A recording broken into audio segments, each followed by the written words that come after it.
Howdy howdy, Devil here, and welcome to my Solasta video on an S tier team to play through the game with.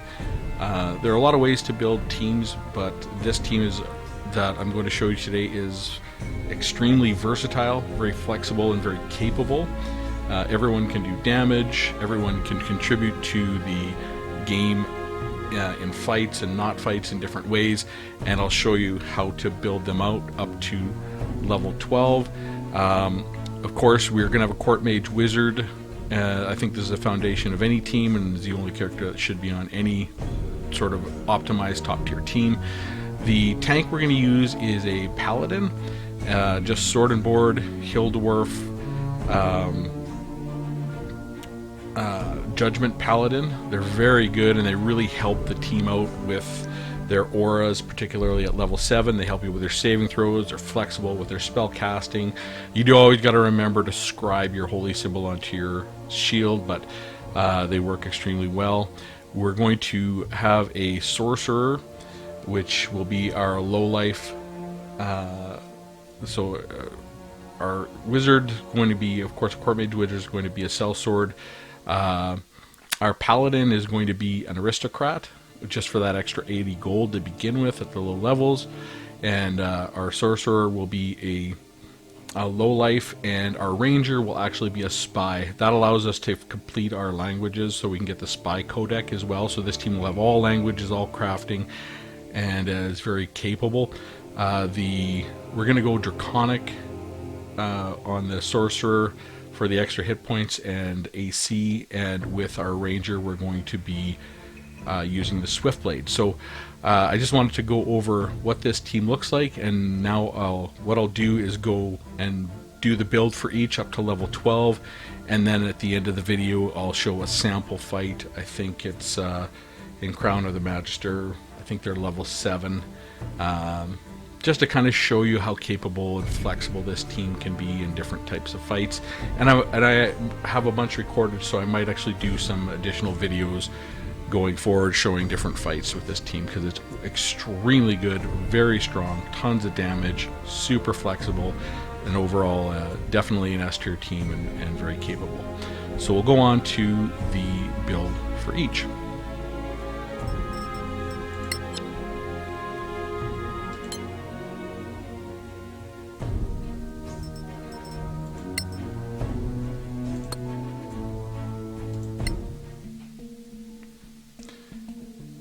Alright, so I do have a video that's going over the Rock Gnome Court Mage in a little bit more detail, but I will go through everything we need to go through here. So we'll just go make him a boy. Alright, so Rock Gnome only has 5 movements, but does have Dark Vision. Gnome Cunning, you have an advantage on Intelligence, Wisdom, and Charisma saving throws against magic, which helps until level 10 when you get that from your ability, but it's really good going through. You get +2 intelligence and +1 constitution. That constitution is going to be really nice, setting us to a 16 con to start. We really want to focus on concentration with our rock gnome, so that the concentration is rock solid by higher levels, so we don't have to worry about losing concentration on things like summon elemental, where if you lose concentration it can come and attack you. So the other cool little things, you get Tinker, so you have proficiency with Artisan's tools, Smith's tools, and you spend a quarter of the time crafting the basic items, and your proficiency bonus is doubled when making a roll, which is nice. And you have Artificer's Lore, so when you make an intelligence history check you can add twice your proficiency bonus. So you don't have a lot of those, but it's just nice to make those. And of course we're going to go Wizard. Don't need to edit the equipment. And we're going to take Sellsword, and that's going to give us proficiency with athletics, which we like. Just going to help us not fall down. Intimidation doesn't matter. Proficient with medium armor is the big deal. That's going to allow us to get our AC very high and be very tanky, and we can get 1 additional language. I like with a wizard being authority and cynic, and doubling down with that, just to make him sound like a wizard. As far as the stats, we're going to go 14 on our dex, and that's going to allow us to maximize our bonus of +2 with all of our medium armor. 16 on our con, and our intelligence we're going to take up to just 16, not going to go 17, and we're not going to pump that up any higher. And then we're going to go to 12 on our wisdom save. We want to make sure we make our wisdom saves. We're not going to have a lot of them in the game, but some of the effects are very nasty if you have to take them, and you do get them with advantage. Strength and charisma are going to be our dump stats. We're going to take Arcana and Medicine, and those are the two that are going to help you do all your crafting. Medicine for poison and Arcana for 3 of them. You do have the Manacalon Rosary, Smith's Tool Scroll Kit, so you can craft everything except for other classes scrolls. And we'll take Old Tirmarian as our language, and that's basically how he's set. As far as our cantrips, I think the essential ones are light. Light's very strong in Solasta, and there's some creatures that can't heal in light, and some are damaged by light. Firebolt, which is an absolutely fantastic cantrip because you can target things, smash out windows, smash those ladders that fall down from a ways away, and Shocking Grasp, so that when we're in melee, we can still attack, and if they have armor, we get advantage. And when we do attack, we can disengage without taking the disengage action, because they can't take reactions with that. As far as the spells, I'm going to build this how I would build it. So a shield, identify, and magic missiles are really the critical ones that you need. Long Strider is outstanding. I would highly suggest you take this. And the other ones are, really up to you. I would take Detect Magic. I like using it to look through my backpack to see if I forgot anything. And Jump, which is just going to allow you to get to places that you wouldn't normally be able to get to. I like my wizard to start off as really a jack of all trades, and he will ramp into his damage and capability for the team as we go. Okay, name. Alright. Finish. Alright, characters. So now we're going to start leveling Dodnet up. Whoops. Cancel. Characters. We'll start leveling Dodnet up here. So we take a Court Mage at 2. This gives us our spell shield right away. So before every battle, you cast it on. I usually cast it on my tank, but you can cast it on whoever you want, and you get a 3rd at level 14. But it just gives you temporary hit points, which are quite good, and eventually it'll give you spell resistance, but it's a very nice ability. Always prepared. Don't use this very often, but Protection Fighting Style, which allows you to put your shield in between an incoming attack and cause it to be at disadvantage. It's only one attack, but there are times when you will use that. Now, I do like to finish off by my ritual spells. You don't really need Comprehend Languages, but I just like to have it. You never have to prepare it. And then Burning Hands, you're going to be at the front lines a lot, so you get a chance to use Burning Hands actually quite a bit. It's not bad. Sometimes you can catch 4 guys with it. Usually you want to use it when you get at least 3. We'll level up. Okay, so level 2 are spells we're going to take. I like to take Knock to make sure I can get into crates that I miss with my Thieves, and Spider Climb. That's just going to allow me to get to places that I can't normally get to. Again, you can set it up how you like, but for this teaming combination, I really want my wizard to be early level to make sure we can be pretty flexible. Alright, we'll get our first feat. So we want to make sure our concentration is excellent, so we're going to take Flawless Concentration. Early on, this is good. You don't have concentration spells yet, but you will get lots, so it's anything up to 10 hit points of damage, you automatically succeed, and then you have advantage rolling above that. So we're going to want to try and make sure that even if we get a Dragon's Breath, we're going to be able to make our concentration saving throws most of the time.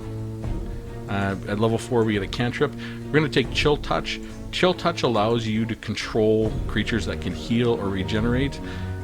It's a very nice sort of cantrip that you won't use lots. You're going to use Firebolt most of the time, but when there's a creature that does heal, even a fighter that uses Second Wind, you can cast that and it'll shut down their healing. And then we get 2 more spells. Scorching Ray is probably the best spell in this set. But I'm going to take Misty Step, so I just have a get out of jail free card, and Blur. Blur allows me to stand at the front lines and just take punishment and use my cantrips, and early game it's a very nice ability because everything attacks you with disadvantage. Alright. Now we start getting our level 3 spells, which are awesome. You're of course going to take Counterspell because you're going to get a Counterspell Mastery. And there are a lot of good spells here, but we're also going to take Fly. Again, going with the theme early on, my wizard's going to allow me to get to places and get to treasure that's hard to get to. Level 6, we get Counterspell Mastery, so we have advantage at countering level spells that are level 4 or higher, and you got to watch when the counterspell pops up. It'll tell you what the spell is sometimes, so you can choose what to do. I do like having 2 spellcasters with counterspell in a party. It really does make a difference because you can choose which one counters what, and there's a lot of time there's multiple spellcasters in a fight. Now, as far as our spells go, you can pick what you want. I'm not gonna not take Fireball. It's just too good, and depending on what you're doing, I do like Haste. Hasting something else, so you have something to concentrate on. Now, you can haste your biggest damage dealer; it'll do a lot more damage. But there are a lot of choices you can take here. At level 7, we're going to get our first level 4 spells, and we're going to take Identify Creatures because I do have a ranger, and his favorite enemy damage depends on how much knowledge he has on creatures, so I can really bump that by, when you're fighting in random fights and traveling, using that to identify the creature to get a full 4 out of 4 knowledge, so my ranger will do 4 damage per shot on his favorite enemy as opposed to 1, 2, or 3. And then I'm also going to take Conjure Minor Elementals. I do like being able to control the battlefield. These elementals are not very good. The Wind Snake's alright, and that's the one I use the most of the time, but you can conjure 2 if you want to box in something. Level up. So we're going to take another bonus feat at level 8, and this is going to be Creed of Arun. So we're going to take Creed of Arun because that allows us to have proficiency on our con saves, and it gives our Constitution up +1. We're going to bring it up to 18 once we get to level 12, but that's going to make our concentration very, very good, and a dovetail with the other things that we are taking. So you just don't want your concentration to go when you really, really need it. It's really annoying. I'm going to take Banishment, but not at this level. I want to take it when I can cast it on 2 creatures. Wall of Fire is amazing, especially if you catch something by surprise and you can let it burn them for 2 rounds. And everything else you can sort of figure out. Ice Storm is kind of nice because it's not concentration. And Greater Invisibility is amazing. Fire Shield is nice for Pallets of Ice. Black Tentacles is very good.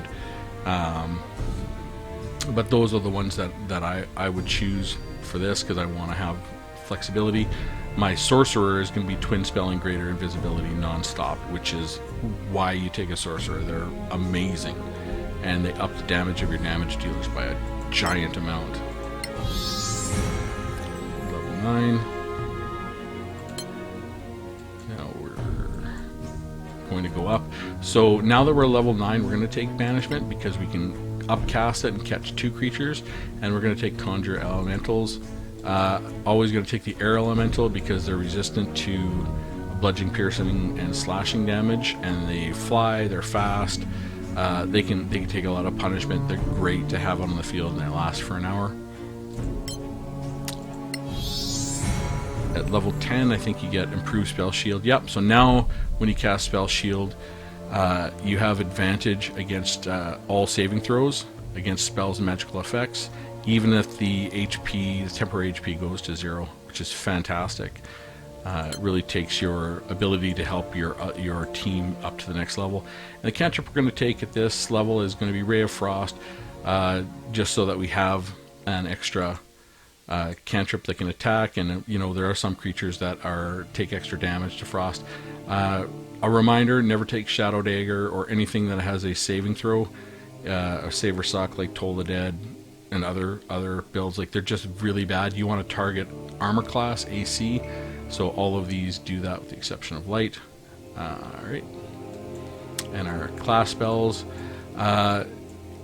Hard to say which one to pick. A Cone of Cold is actually quite nice. You are going to be on the front lines, and Mind Twist is very good because you also, like, you're going to be on the front lines a lot. So you can pick what you want, but it targets intelligence, so you can get out there and get away from your allies and actually cast Mind Twist, which is really nice.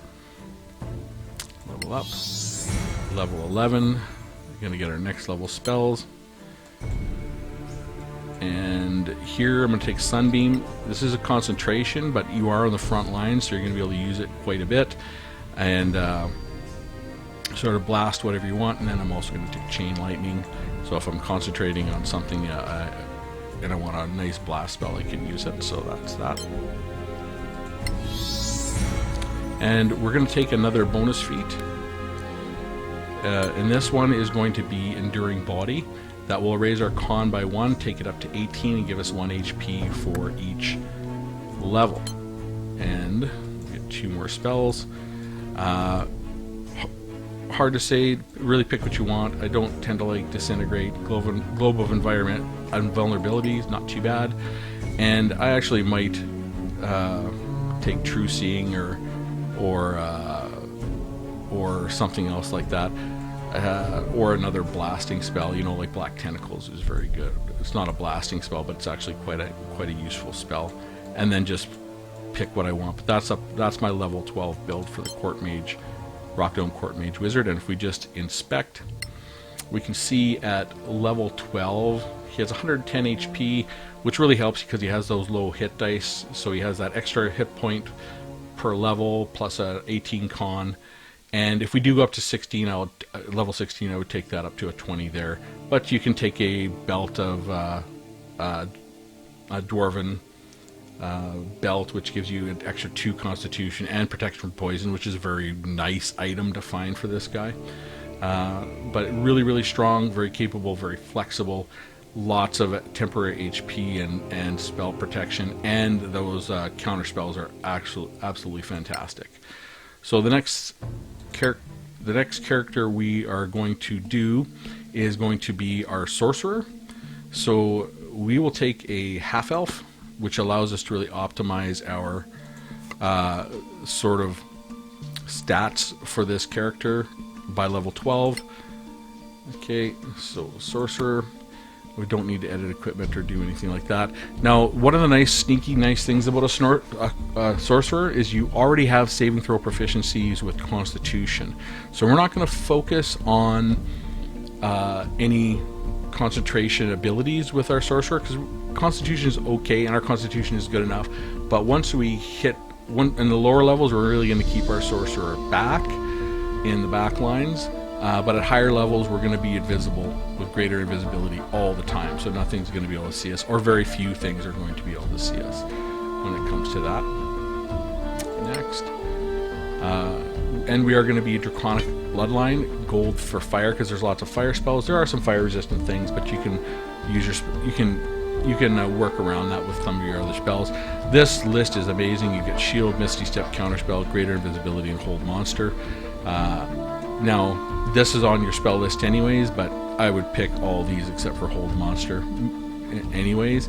The beauty of this is, A, you can speak Draconic, so you get an extra language, which is nice, but you gain an additional hit point per level, and your armor class is 13, so it's like you have mage armor on all the time, and that extra hit point is going to help because you only have 6 on your hit dice.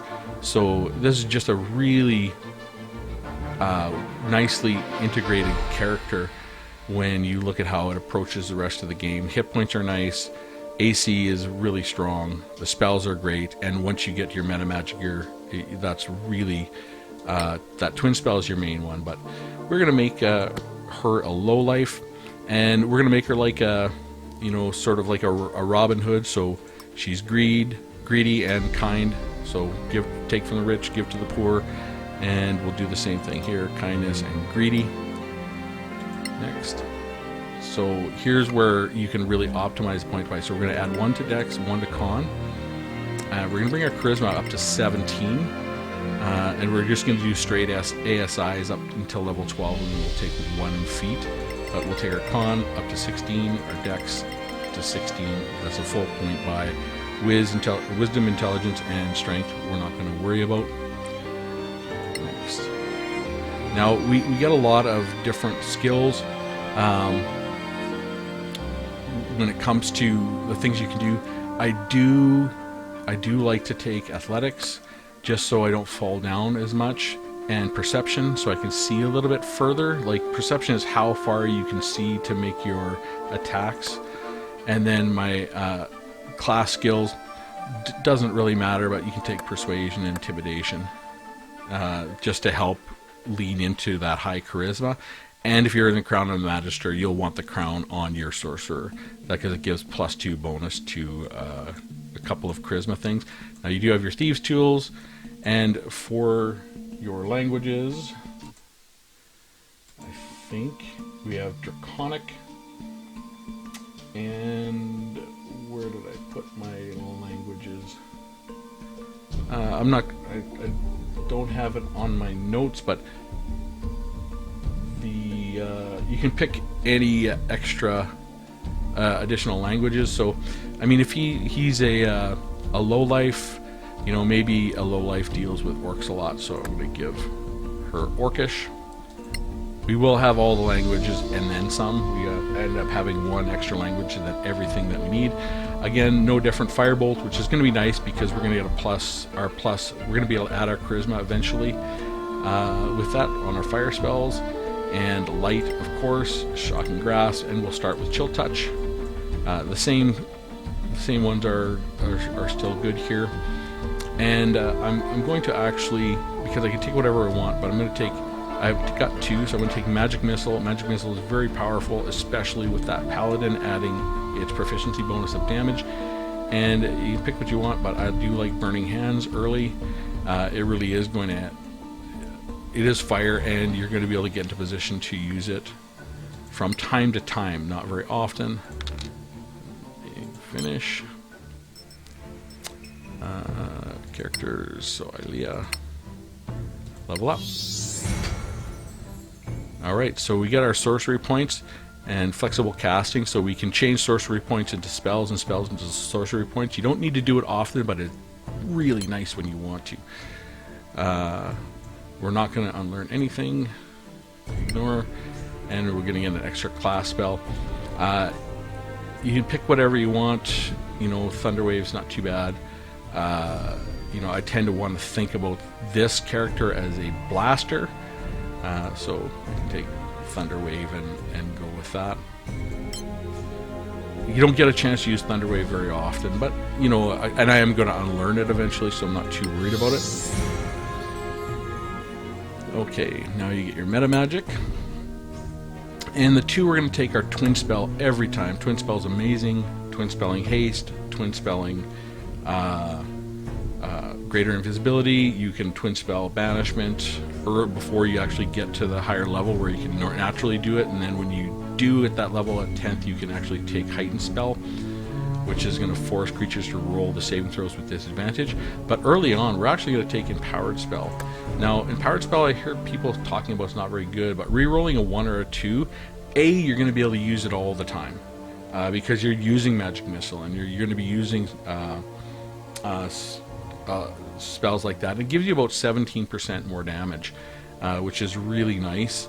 And if you use this on, say, a Fireball, you get 17% more damage. If you use a Heightened Spell, which makes them roll at disadvantage, it's 3 sorcery points, and you still only get about 17%, depending on where you are in their levels.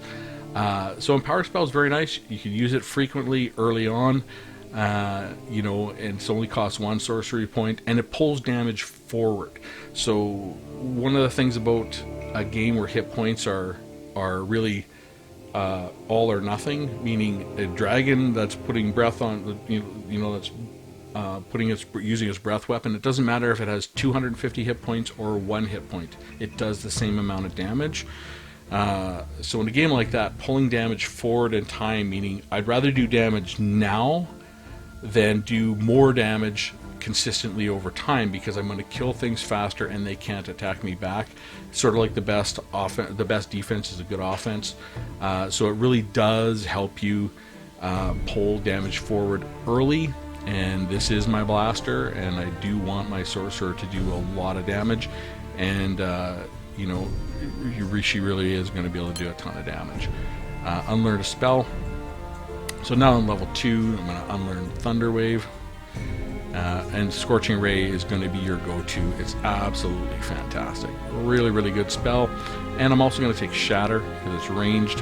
You get chances to use it from time to time, but those are my 2 blasts. And I also have Misty Step as my origin, and I also have Shield Note of my origin spells. So level up.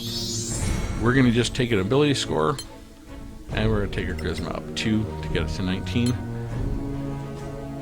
Class cantrips. We are actually going to take a Ray of Frost at this level, and that is going to give us the ability to slow things down, and there are some enemies that are weak to it. Now, I don't really need to unlearn anything here, so I'm going to ignore that, and then pick the spell that I want. Blur is very handy. I am going to eventually get rid of it once I can be invisible, but it's nice to have early on. Up. Here comes our big blast spells, which are awesome. And this character is going to be absolutely outstanding with your big blasts. So I'm going to ignore that. And I'm going to take... Oh! Change. I'm actually not going to ignore that. So you choose here, Shatter or Burning Hands. Which one do you want to get rid of, depending on how you're doing. So I'm going to get rid of Shatter, and I'm going to take Fireball and Haste, so I can twin spell Haste on my 2 damage dealers, or my tank and my damage dealer. You're going to want to start that twin spell train going right away, and Fireball is just awesome, and it's super awesome with someone who adds damage because they're a Draconic Gold Dragon sorcerer. That doesn't come to level 6 though, and you only add it. Yeah, Elemental Affinity. When dealing damage that matches your Draconic ancestry, you add your Charisma modifier to the total on the first target. So you only add it once, so you don't get to add it over and over, but it's still good. And you can be resistant to that damage for up to an hour. I don't use this very often, but there are times you want to be resistant to fire damage, and it's there if you need it. Okay, not going to unlearn anything, ignore. And here, you know, Lightning Bolt I think is a fantastic blast to use from time to time. It gives you sort of a different way to use that spell to target your enemies, and I think it's a perfect spell for a blaster. It's situational, but very good when you need it. All right, level 7. We already got greater invisibility because it's an origin spell, and we can take a banishment right away too, because we can, if we do come across elementals or something, we can twin spell it. So we have usually we're going to catch at least one of them, and the battle I'm going to show you at the end of the video is going to have an encounter using a twin spell of banishment, which is really nice. Level up. We're going to keep on going with the ASIs, the ability score increase. So we're going to take our Charisma up to 20, and then we're going to take our Dexterity up to 17. Okay. Ignore class spells. Wall of Fire is absolutely amazing. This is a core spell, and when you catch some things by surprise, you put a Wall of Fire and it burns on them for 2 rounds. You can do a circle inside, circle outside in a line. It's really, really good, very strong. And you could take Wall of Fire instead of banishment too. It really depends on what you're doing, and that might actually be the better way to take it, but those are what I would take there. Level 9, we're going to get our higher level spells. So I'm not going to unlearn anything, ignore. Once we get up to these higher levels, our sorcerer is sort of done. We have everything we need. Like greater invisibility we're going to use for the rest of the game. So that's going to be our concentration.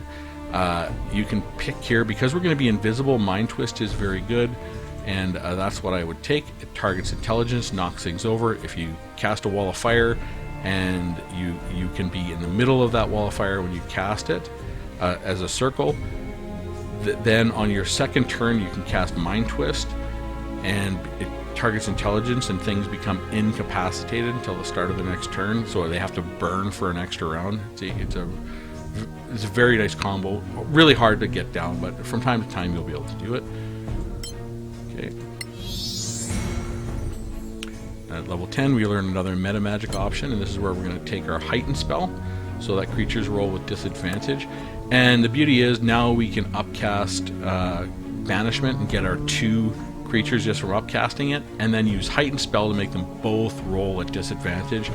It's you know, you're not always going to get both of them, but a lot of times you are going to, because charisma is a very good saving throw to target. It's absolutely fantastic. It's just crushing in a fight where you have, you know, 2 strong elementals and they're just gone. Bloop. Very, very strong. Class cantrips. So at this point, you can pick what you want. Annoying Bee is kind of cool because you can put that onto another caster. Sparkle's handy because, you know, you can light things up when you're in the middle of the fight. You know, Dancing Lights can be fun. You know, really, I wouldn't take Acid Splash or anything, but I'd probably take Annoying Bee. You know, because it does make things have disadvantage on concentration until their next turn. You know, it's hard to pick between these 2. They're both super situational. I might take Sparkle because I do like being able to, if I see because there are creatures that are damaged in light. If in the middle of a battle I see something, I'd rather use Sparkle than a Firebolt, and that allows me to do it with a bonus action. It's not terribly useful other than that, so I'm going to ignore.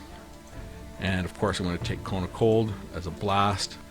You could take Dominate Person. It's like having your own summon and they kill each other, and you can use Heightened Spell to make sure it lands. But Cone of Cold is quite powerful, even though it targets Constitution. You know, it's a big cone. Like, it is surprisingly big. It does a lot of damage. On the right situation, you could hit like 6 creatures sometimes.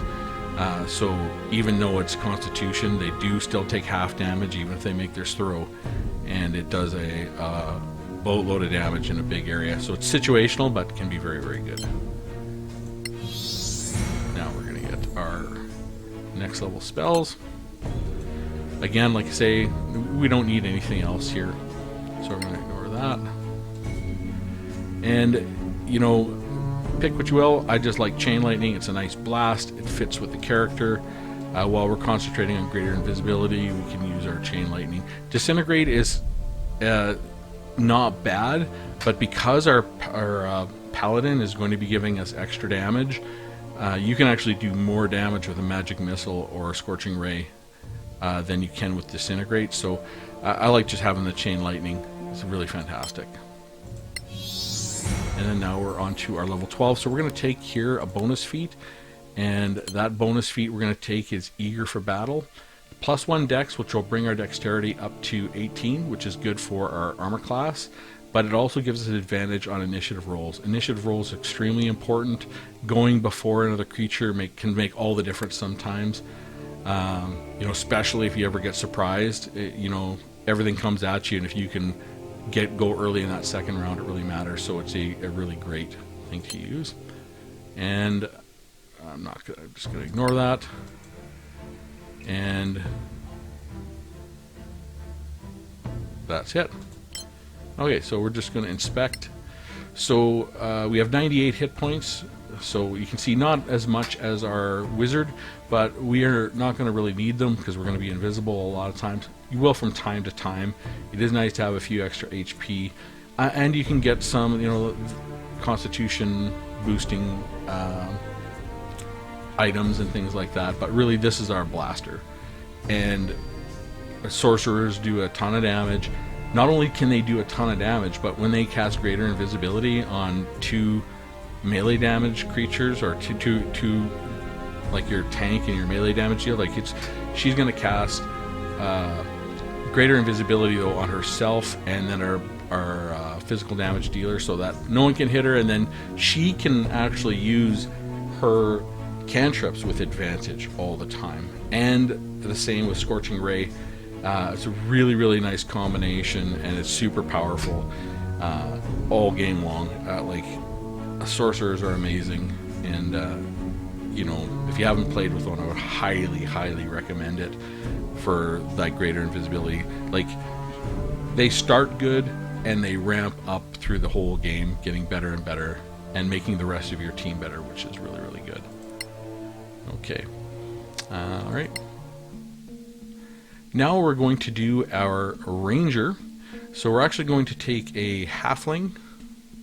Where's our halflings?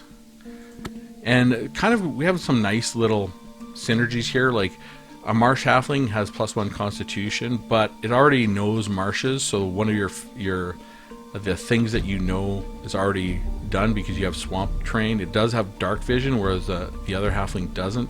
Lucky is really valuable because you re-roll a 1, so you only have a 1 in 400 chance of getting 2 1s in a row. So this character is going to be very consistent on damage, meaning that even early levels you're going to be able to hit a lot, and really up until level 7 you're going to be focused on being ranged, sticking at the back, even though you're a swift blade.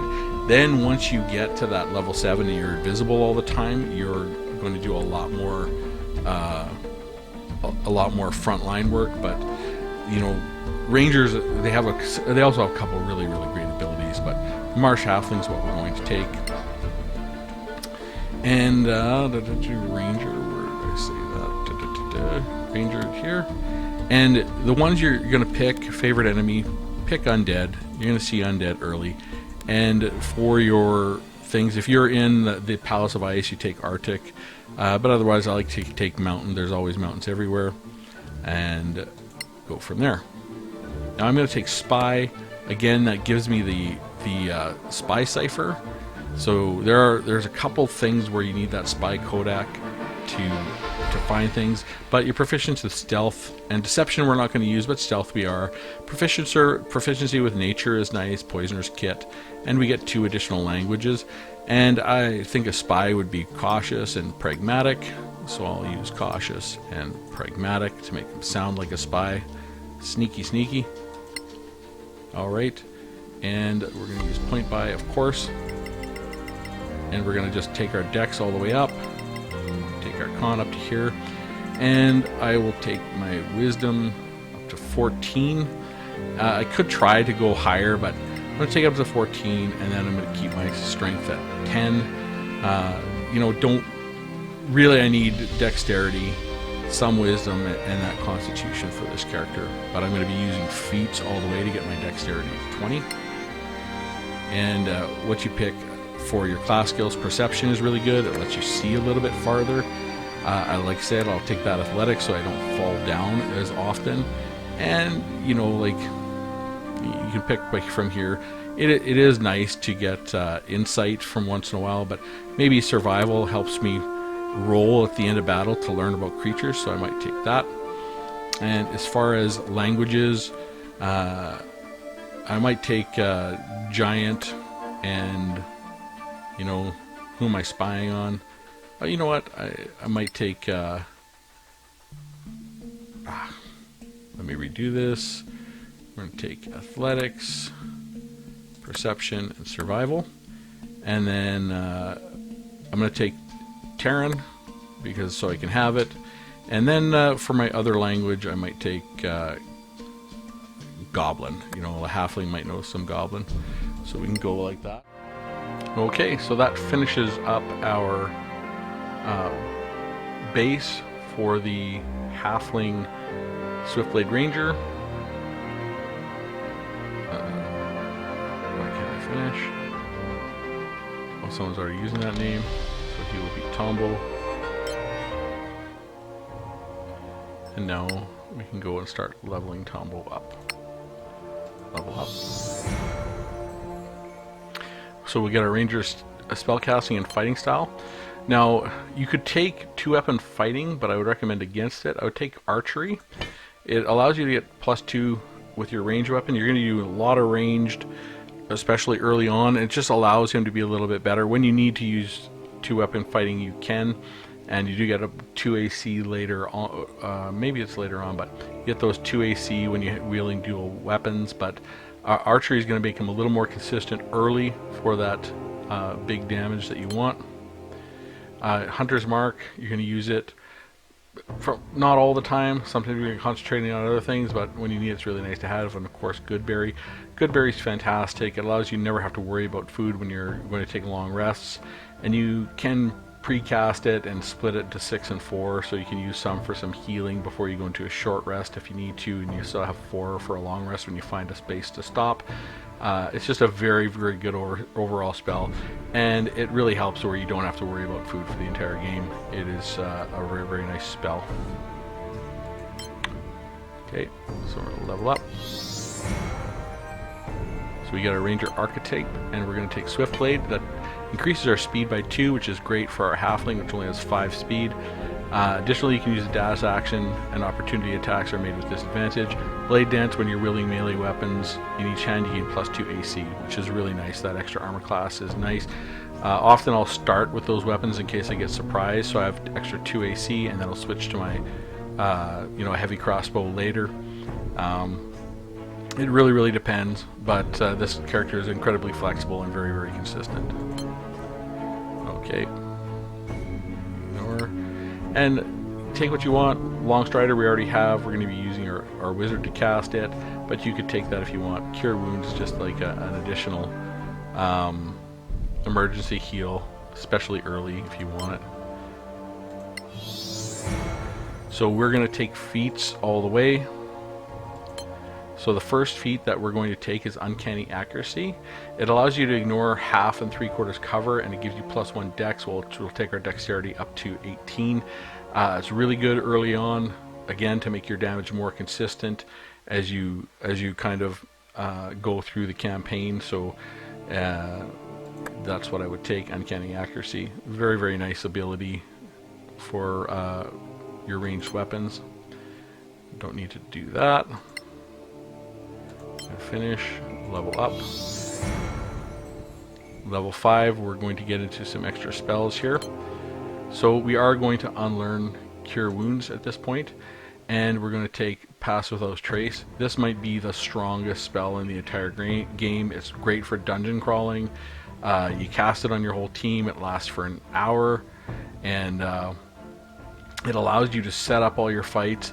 And when you're in the middle of your fight, if you're still hidden, you can attack with advantage nonstop, and it's very hard for any creatures to beat your roll for stealth to actually find you. So it is absolutely amazing. And there's some fights you can do the whole fight where they can't see any of your team, and you can just pick them off right away. The other one, which is a really great situationally, is Spike Growth. So we're going to take both of those. Silence is kind of nice from time to time as well, but it's just too situational. But you know, it's nice to have scrolls and stuff like that in case you ever find you want to use your concentration on that, but normally you just don't. Alright, so we're going to get our second favorite enemy, and we're getting up to level 6, so I'm going to take Celestial. It's nice to do extra damage on them, and you know, you can pick whatever you want. In, you know, like the main campaign, I might take Desert, but you can take Forest as well, and they're just fine. So maybe I'll show Forest, which is good. So we're going to ignore that and finish. Level up. Battle Focus. This is why you want this Ranger. As a free action, and it's like, it doesn't cost you anything, it's free action, you can enter a heightened state of battle focus, so all your melee weapon attacks deal an additional 2d8 weapon damage of the weapon's damage type until the start of your next turn. You need to take a long rest to recover. So you're going to be able to use at level 7, I believe, this 3 times. It's really, really strong. It's analogous to smite from the paladin, but it might be better because when you get to level 12, you're going to have 3 attacks, a bonus attack, and if you're hasted, that's 5 attacks. So you can add 2d8 to 5 attacks if you hit them all, and you're going to be able to do that 4 times. So it's just like, you know, it is a massive set of Nova damage, which really is fantastic, and it makes this character incredibly strong for doing damage when you need it. And you can pick and choose because it's free action, and you know, get the job done. This is just an unbelievable ability. So we're going to ignore that. Picking a spell, like I said, silence, lesser restoration. Lesser restoration is handy from time to time, but you take silence or lesser restoration. But lesser restoration isn't concentration, so I would choose it. Level up, we are going to go with a bonus feat again. And we're at 18 dexterity. We're actually going to take Eager for Battle, and that's going to give us advantage on our initiative roll. Again, initiative is critical. If you go before creatures, you can kill them before they can even attack you. And we're going to finish off with level 12 with another feat. Ignore. Finish. So our level up to 9. I think we get new spells here. They're not really critical. Yeah, so here on out, really, Pass Without Trace is what you're going to be using, so I wouldn't even worry. And, you know, Conjure Animal is pretty handy, but, you know, Daylight you might need from time to time. I would pick Daylight for the main campaign, because you have something to cast it on, but you could pick Conjure Animal as well, because it's just a flexible type of thing. You can get 4 creatures out in the battlefield. It's hard to pick. It depends on the campaign, what you want to do. Like, all conjurations are very strong in general. Level 10, pick another thing. So depending on your thing, maybe we can take Grassland. The only one I wouldn't take is Coast, but let's take Grassland.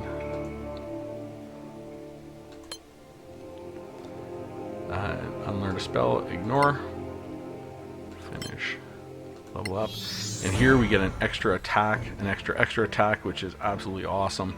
It just dovetails with everything else that you want to do. And now that we're here, I would actually take Conjure Elemental Animal at this point, as a, depending on what you're fighting. Sometimes you want to box something in, or it's really important. Really, you're going to be using Pass Without Trace most of the time, Spike Growth from time to time, Hunter's Mark from time to time, and Conjure Animal about the same as those. Pass Without Trace is your main spell. It is just so good. We'll level up to 12, our final level, and we're going to go with a bonus feat next. And we are going to use Forest Runner. Where is it? Forest Runner. So that gives us plus 2 cells of movement and 1 dex, so it gets our dexterity up to 20, and it gives us just a little extra movement, 2 cells, because we're going to be hasted a lot. We might have fly cast on us, we're going to be invisible, and we're going to be able to get to everywhere in the battlefield, and it really helps with priority targets. You're going to have 9 cells of movement base, which is awesome. You're going to be able to move across the whole map when you're hasted. Ignore. Finish. Alright, so we'll just inspect Tombo. 112 HP, which is decent, but you are going to be invisible a lot. That 20 dex means you're consistent with your weapons, you're consistent with your ranged and your sort of finesse weapons.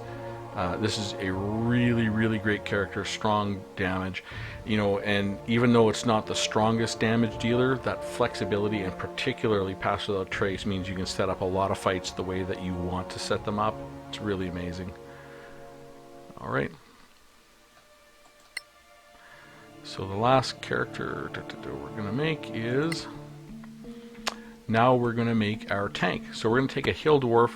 That's going to give us Wisdom. It's also going to give us 1 extra hit point per level. Again, hit points are amazing. We have Dark Vision, and we're resistant against poison. We are going to be on the front line. We start with a Constitution +2. We only have 5 movement speed.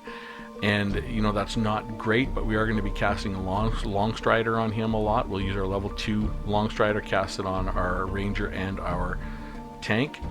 And if we can get, you know, items here and there like the boots of springing and striding, that brings that up to 6. So, you know, that's really good. And then, you know, we might twin spell haste, or you can take a haste potion to get a little extra speed.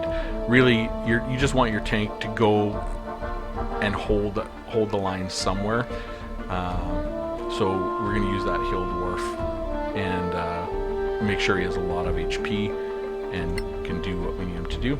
Now, where were you? Paladin. You know, Paladin has everything you want. Now, they have Wisdom and Charisma saving throws. Wisdom is good. Charisma doesn't matter so much. We would like Constitution or Dexterity, but, you know, those are better saving throws for a tank, but it's alright. Simple martial weapons. We have 2 skills, and Divine Sense reveals Celestials, Fiends, and Undead. I don't use that very much, but this is the unique thing. This is why the Paladin is really good, because it has an independent healing pool with Lay on Hands, and it's just so good. And you have other abilities like spend 5, you can neutralize poison, cure disease by spending 5. You know, very, very strong. You're going to go sword and board, but you do need a finesse weapon. So you want your shield, and you're going to want a rapier to start. Because the way that we're going to do the stats, you're going to have very low strength. You will eventually switch to a strength weapon once you get the Gauntlets of Ogre Power, which are generally, you get sort of a level between level 5 and 7-ish. So these don't make a difference as far as I know, but because I'm going to be a sort of a hoity-toity, I'm going to go Goddess of Law and Knowledge, Patron of Judges, Lawyers, Teachers, Librarians, and Scholars, so educated. And I am going to go Aristocrat. That's going to give us 2 languages, proficiency with History, Persuasion, and Intimidation. Persuasion and Intimidation are 2 things that our Charisma is going to be a little bit higher. History doesn't matter so much, but that extra 80 starting goal is not too bad. And because we're going to be a aristocrat, we're going to be focusing on law and egoism to make him sound like an aristocrat. Alright, law and egoism in both. Okay, as far as our point buy, we're going to go take our con all the way to 17.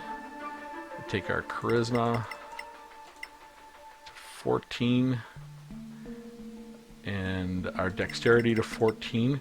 That's because we're going to use dex weapons. It's actually nice to have a little extra boost on there. Or no, I think we want, yeah, charisma at 15, wisdom at 11. And we are eventually going to take 1 ASI to get those both up a point. We don't need any strength. We're going to get some strength things. It is a little bit, you have to work around the heavy armor thing. As soon as you get a handy haversack, you can wear your heavy armor, because a dwarf isn't, even though it has 8 strength, isn't slowed down by wearing heavy armor, but you are encumbered if you do, so you're going to have to make do with medium armor. That dexterity will allow you to do that until you get Gauntlets of Ogre Power, or like a belt of giant strength or something like that. But that belts come way, way later. But the Gauntlets of Ogre Power are easy to buy, and you can get them during your quests, and, you know, however you want to do that. So we'll go next. Again, athletics is very handy, so you don't fall down. Really pick what you want to pick. You know, if he's a paladin and he's really hoity-toity, I might take religion. But there's nothing else here that's critical. And again, you know, he's I think the language that we can take, I think we have everything pretty much. So, you know, maybe because he's so the way he is, he might take halfling and, or sorry, elvish and, you know, giant or something like that. But then you have all your languages.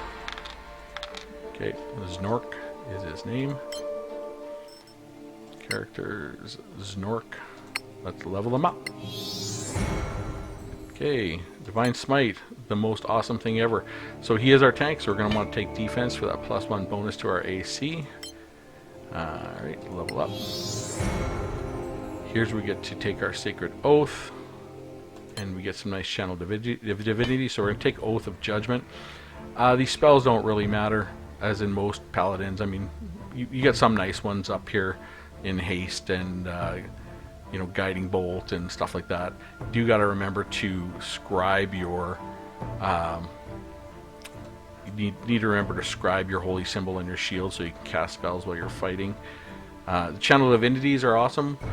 From time to time, they're very situational, but as a bonus action, you can use channel divinity to pour your determination into a weapon. The next time you hit a creature with a melee attack, they must make a charisma saving throw, or they would be restrained for up to 1 minute.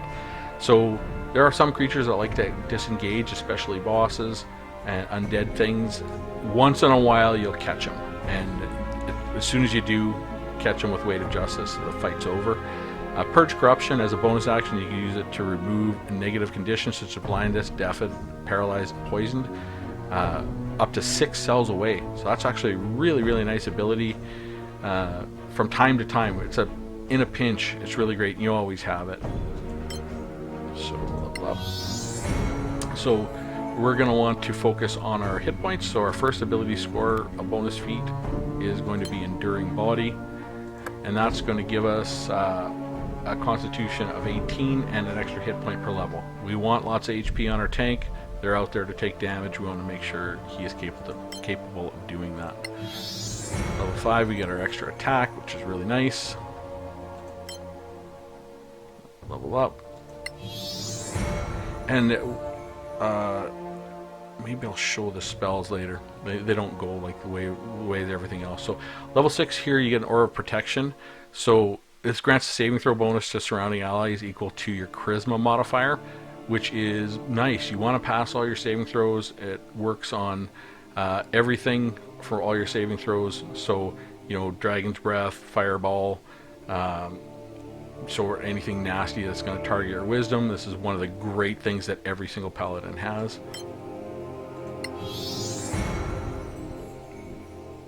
This is the reason you get a judgment paladin, Aura of Righteousness. So within 2 cells, well, not incapacitated of course, allies including yourself within the aura add damage equal to your proficiency bonus. And this works with spells. Like if your proficiency bonus is 3, you hit with 3 magic missiles. Magic missile does 1d4 plus 1 damage, so it's going to average 3.5. You're going to add another 3 to each of those hits.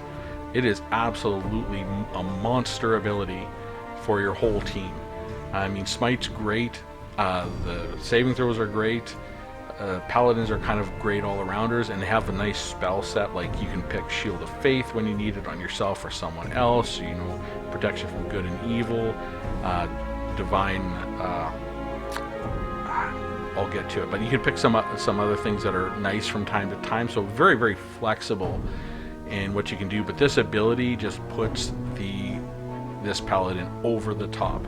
It is so strong. It helps all of your allies, and you know, when you can get your, you know, Ranger doing 5 melee attacks with its other ability that's 2d8, and each of those are going to add an additional 4 damage. It just starts adding up incredibly fast. So here we're going to take an ASI ability score. So next, so we're actually going to take our charisma up to 16 and our wisdom up to 12. It's just going to help with a few little things. By now, at level 8, we're definitely going to have our strength at 19 from the Gauntlets of Ogre Power, and we'll have switched to, you know, a longsword or, you know, a warhammer or whatever it is that you want to wield. You know, warhammer is probably the best because it's double damage on skeletons. But, you know, pick the weapon that you want. Usually it's just the best one that you can get or find. Alright. Nothing much at level 9. Aura of Courage, which all paladins get. Again, one more reason paladins are awesome. When you're within 2 cells, you cannot be frightened while you're conscious, which is great against, because there are a number of things that do frighten things like dragons and stuff like that. They have the ability to frighten stuff, and you just don't want your character to be frightened and have those things. It doesn't come up very much, but it doesn't come up at all when you can't be frightened if you're around your paladin. Alright, improved Divine Might. Whenever you hit a creature with a melee weapon, the creature takes an extra 1d8 radiant damage. This is absolutely awesome. Now, at level 11, you don't get an extra attack, but this extra radiant damage is great. It just dovetails with the class, and your damage just goes up very, very nicely. And level up. So at this level, we're going to take an ASI next. And we're going to finish our Constitution up to 20. And let's go and look at our character. So we have 160 HP, which is a nice beefy pool for a level 12 character. Having 20 con and the Hill Dwarf extra hit point per level and our Enduring Body extra hit point per level. You know, we will have a strength item. And that extra dexterity just helps us with initiative. It helps us with everything. It's a nice thing to have. We have a lower charisma, but you know, we don't need it for much. It does help with our saving throws. So we go and look at our spells. I will say, like, the ones that I really like are, you know, Bless early is good. Divine Favor, that gives you an extra 1d4 per hit. Shield of Faith is quite nice. You always have protection from good and evil, and Guiding Bolt. I never use Guiding Bolt. You know, maybe I should, but protection from good and evil is good if you're fighting undead, Celestials, Elementals, Fays, and Fiends. They have disadvantage, so if you're in that kind of fight, don't use Shield of Faith, use protection from good and evil, and everything will have to roll twice to hit you, taking the lower roll, so it's very hard to get a critical hit. Now, when you have a really high AC, a 20 always hits, so not only are the hits, the times that you do get hit is on 20, it's a crit, but if you have protection from good and evil in that situation, it's better than Shield of Faith because it's way harder to get a critical hit on your character. Aid is handy. Sometimes I use it just to give your extra, give everyone extra 5 HP, and you can cast it on level, so you can give 3 extra characters 10 HP. Haste is a domain spell. Daylight is okay. Revivify. Really, you're not taking a paladin for the spells in general, although they are nice for their flexibility, because Aid you can cast at a range of 6 on 3 targets in case a couple teammates goes down or one go down. Shield of Faith, at a range of 12, you can cast it on, let's say someone gets separated or is getting beat up, you can give them extra 2 AC. Divine Favor, you're just doing damage. Bless early is really nice. It just helps you hit things and helps with your saving throws. So your spell selection is fine, and you have haste. If you want to concentrate on something while you're in a fight, you can cast haste and you can concentrate on that, even on yourself. So you know, just a really, really great class altogether, and it dovetails with the rest of your team. Absolutely fantastic, and so strong. So that's the team, and I'll go through and show a fight now.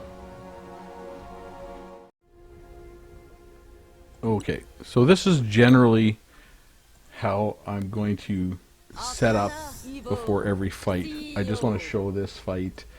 So I'm going to cast Light on my 2 melee characters. I'm going to make sure that I cast Longstrider. I'm going to use level 2, cast it on my tank and my ranger. So my paladin, my ranger have extra movement speed. And then I'm going to use that spell shield, and I get to cast it on 1 extra creature. I'll always start with my tank because I use invisibility a lot. And then I'm going to use my ranger to cast Pass Without Trace on all 4 of my team, so that they're very, very stealthy, and we can make sure that we start the fight hidden so that we can get more attacks with advantage. So I'm just going to go and set up this fight, put everyone where I sort of want them to start. I just want to start the fight with my character sort of in generally the right place so that I can get the fight going. So here we're going to make sure we go to cautious mode and then start the fight. I do know how this fight goes, and I could have done a few extra things to buff up, but we pause it, and then I can sort of pick who I'm going to fight and what I'm going to start with. So generally I'll just start with a shot with my ranger, because I do want him going first because he does so much damage. And so I'm just going to attack this first guy, pick which one of the four I'm going to do. It doesn't really matter in this case, they're pretty much surrounded. So we get this battle started, and Tav is going to take a shot at the first guy here. Boom. Not a whole lot of damage, and I had a poison arrow because I didn't prep, so I just put my flash arrows on, which I think are flash bolts, which I don't think are the only ones you should really craft. They're so good, and very, very little resists them. I don't think there's anything you fight in any game that I've seen that does resist radiant damage just yet. So that first turn, I just get a shot off, and now I'm going to try and go about sort of controlling the battlefield. So these summons, because I think I'm at level 8 here, I'm going to conjure an air elemental, and I just want to control where things go, because the things you fight will tend to focus on your conjures. So I'm going to get my air elemental up there, my wind snake, to try and cover that air elemental off. And then I'm going to go try and find a place to hide so I can stay stealth if I can. It doesn't really matter as the fight goes on, as you'll see. But anyways, the wind snake goes there, and it'll just keep that air elemental there. And wind snakes, they don't do a whole lot of damage, but they can control where things go. Now I want to take my sorcerer, and I'm going to twin spell banishment. I want to try and take, if I can, two of the air elementals off the battlefield right now. So I'm just picking who I'm going to do. So I'm going to do these two, and we'll cast it. Usually you get one at least, and we did. We got one out of the two, so one is just gone. And if you don't lose your concentration and the fight, they're just gone. You don't have to worry about stopping concentration and fighting again. So we've already got full control of two of the air elementals. One's gone completely, didn't have to do anything, and the other one is fighting that wind snake. So I'm going to bring my paladin up here, Katya. She isn't going to be able to use her smite this entire fight. This is why I like this team. It's flexible for so many fights, and because she has 14 dex and rolling with advantage, she's going to hit. And you can see, even though she doesn't have very good stealth, it's really hard to because she has that pass without trace. She stays hidden, which is really, really great. And I'm just going to cast Shield of Faith, just in case one of them comes down and starts fighting her. I could have done other things, but Shield of Faith is usually what I use. I run on kind of. Well, here I'm going to use my battle focus, and that's going to give me an extra 2d8 per hit. I was thinking of casting Hunter's Mark, but I remembered I'm already concentrating, so just nice big hits. You can see 15, 4, 1, 3, and 7. Another nice big hit. With that battle focus, the extra 2d8 damage, it just does so much damage. Now I'm trying to figure out what I want to do with my Court Mage Wizard here. Do I want to try and get some damage in? Do I want to try and hide? Where should I go? Should I try and go beside my Paladin to get the extra 4 damage in? I'll come up here, and maybe I can stay hidden up here and just put some damage into this air elemental. I almost cast that find creature or identify creature. I should have, because my ranger would have been doing extra damage, because he's only doing 1 because of favored enemy, but he would have started doing 4. which is really nice. But again, she stays hidden, and then boom, this guy comes over and reveals everyone. You know, I should have thought about that he would go after the wind snake, but whatever, my mistake. So now I'm concentrating with him. So I want him to go after the tank, but if he gets hit, he doesn't have the greatest concentration. So I'm trying to figure out what damage do I want to put in. I do get an extra 4 damage, I think, or 3 damage per shot here. So I'm saving my level 4 spell in case I lose concentration. I can try and hit it again. And, you know, I would like to go hit him, but I can't quite, and stay within range of my paladin. So you can see all the extra damage I get. Boom, boom, boom, boom, boom, boom. You know, an extra 4 force damage, or extra 3 force damage every hit. It's just so good. And now I got to figure out where am I going to put him. I do want to stay clear of getting hit, but I also want to go back and take a shot. So I thought, oh, I'll stay right there, and we'll let Katya here, our paladin tank, take a couple of shots. Not doing tons of damage, but putting in some. Like that extra 3 damage adds up over time and whittles things away very nicely. So this guy's going to come down here and beat on my wizard, so I don't want to lose concentration on that wind snake. So I do have abilities to keep my concentration, so she can take a lot of damage, and she does have temporary HP. So you can see that one's focusing on the wind snake. Great, we got it fully under control, don't have to worry about it. And now Tav, I got to figure out who I'm going to shoot at. I want to stay around my tank, get battle focus again for the extra damage. Right now I should have hit Hunter's Mark, but I was still thinking I'm concentrating on oh, there we go. Boom, dead. I was still, like, my mind was still, I was concentrating on Pass Without Trace, so I didn't go for it. But I will do that later. So now I want to get closer to the fight. I know I'm going to bring my tank over there, Katya, to give me the extra damage from her aura. So we'll go there. And I was like, what should I do here? I'll just dodge. Just make sure that I don't get beat up or lose my concentration. I want to control that other air elemental. And it still hits me, which is crazy, but I'm going to pass on that. I'm not really worried about trying to take a shot. I want to keep my reaction if I need to cast shield. And now here I do Scorching Ray, although I was trying to get some good damage into both of them. I should have just put all my damage on that one and just made sure I finish them off.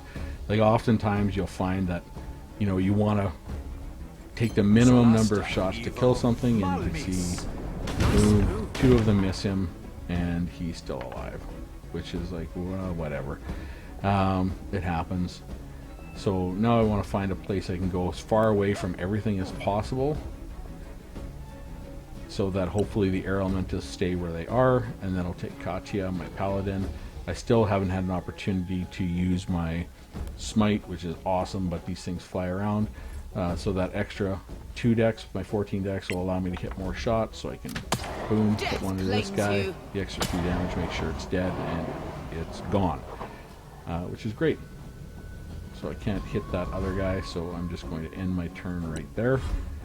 And again, it'll take 2 shots at the wind snake, and then he's actually going to move away. Usually, a lot of times creatures will stay fighting the conjures, but he's going to go down and go, so I was like, uh-oh. He's going to go and try and get that guy and pull him out of concentration. And then I bring Tav, my Swiftblade Ranger, over, and I am going to remember to cast Hunter's Mark this time, concentration loss. And I'm going to also remember to use my battle focus again. And I think I actually get a crit on this one. It's just a massive damage. You just see how much damage this card can do. Boom. See the numbers floating up. That's like 50 damage in one shot. Crazy. It's so good. And then I'll take another shot and finish him off. And that's the fight. And this can be a difficult fight. I came in here at level 8. You can come in at a lower level, I think, depending on where you are in the quest line. This is a side quest, but it's just a really great team. And, you know, it's so flexible. Like, even though I couldn't use my paladin, I still got a lot of damage in, and my wizard was able to sort of control the fight, at least one of them, and I was able to banish one of them. So you can see that is actually a pretty hard fight. The very first time I fought this, my team was way different, and it was a much harder fight. You can see how much easier a good team makes it. Anyways, that is the video. Please like, subscribe, comment. I really appreciate it and find it motivating, and I will see you guys soon.